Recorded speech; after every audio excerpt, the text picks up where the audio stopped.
Right, we're going to do the T100s from Titleist. I've got the T100S here. So this is the one with a different loft and a few different ideas compared to my old T100s, which are actually 1 degree weaker than standard. So we're going to see what the actual difference is. It just loft? Why have they made another club? Like, did they get it wrong in the first place? Should be a fun one. So I've got 7-iron for both clubs. They're both the same length. Now, when I put the 7-iron of T100s down, so this is the T100S, it looks like a T100, and that's a good thing. You know, it looks what you want that club to look like, because the original T100, which obviously is still a club you can buy, is a good looking iron. When I hit it, to be honest with you, it feels very much the same. So you can see this one getting to the back of this screen. I've set a green out right in the middle of where I hit these two clubs in theory. But when I look at the two clubs together, basically one looks like my 7-iron and one looks closer a 6-iron. There's 2 degrees, well, 3 degrees difference in loft between these two clubs. So in effect, they are a club apart. But everything else about it looks very, very similar. The top line obviously all looks the same. I cannot work out, possibly the S has a little less kink in the top here. So basically in this bit compared to this bit, because obviously it's been moved, it's changed. But think about it, if I simply bend the loft to a stronger loft from my original T100s, that's going to change so much about the club. Because if I bend it, this little bit here will change. This shape will move. If you think about the bounce of the club, if you simply bend it, take loft off, it's going to move the bounce. So then the way it interacts with the ground will change. So basically what Titleist is saying is they've produced pretty much the same club. It's got all the same benefits of T100. Tungsten bars, it's forged construction, very playable looks. This is a very popular iron on tours.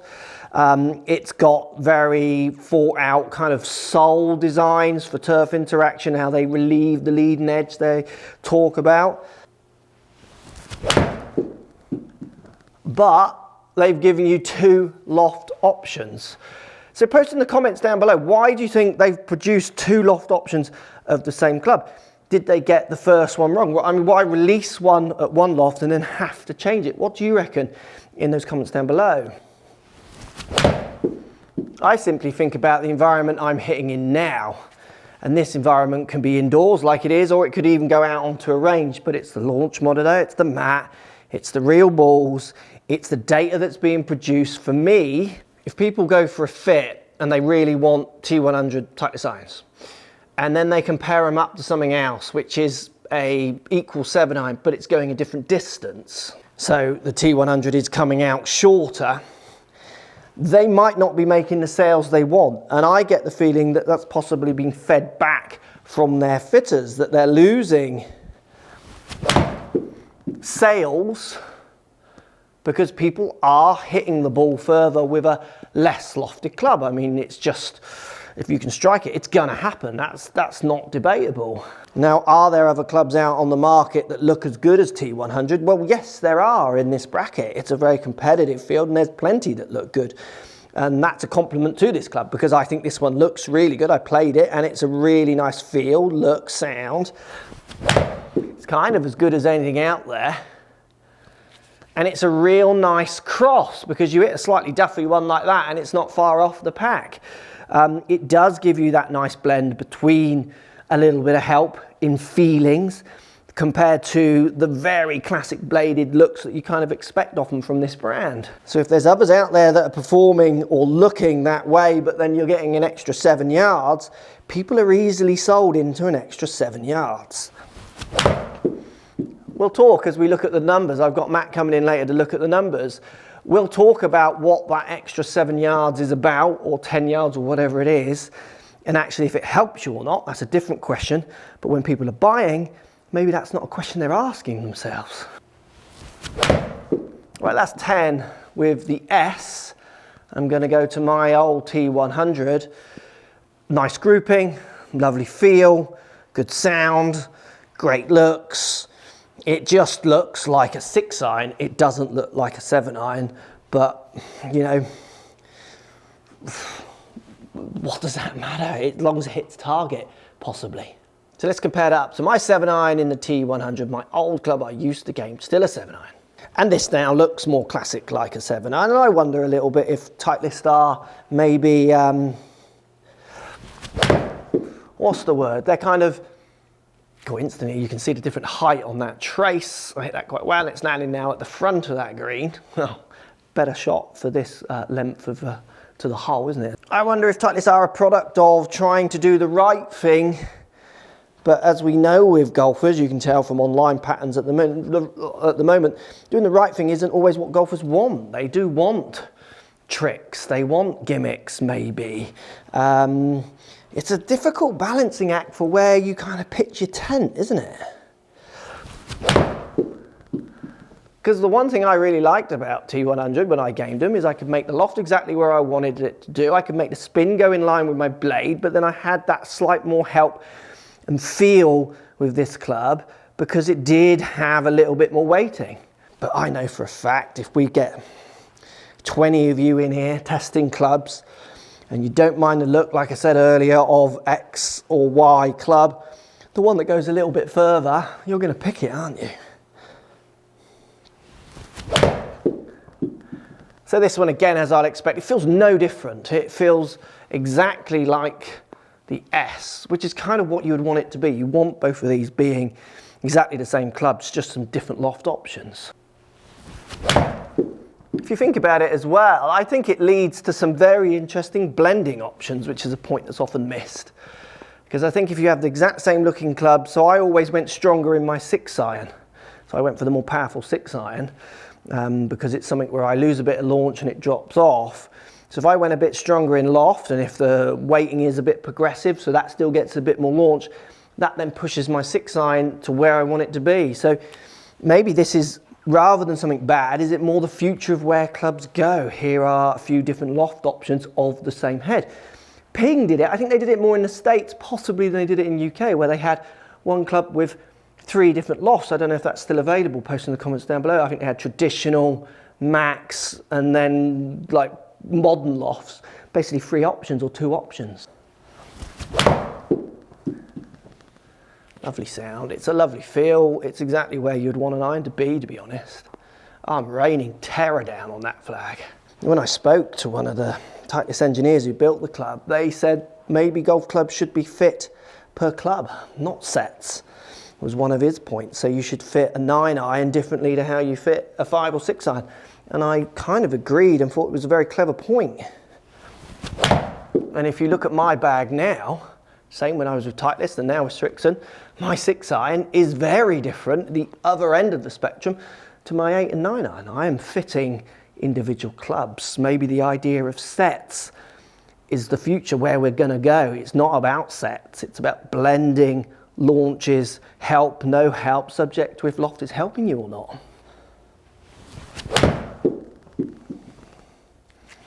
First pulley one, don't like that shot, that's the one I want gone. Right, 3 more shots and then we're going to get Matt in to have a look at the numbers.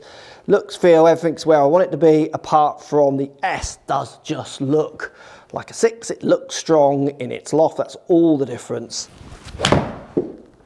And that's kind of all the difference I would want and expect. I'd want them to be the same. I'd want them to be pretty much the exact same club, apart from what numbers it gives me. If that is a good or bad thing, we can discuss as we look at the numbers and after maybe.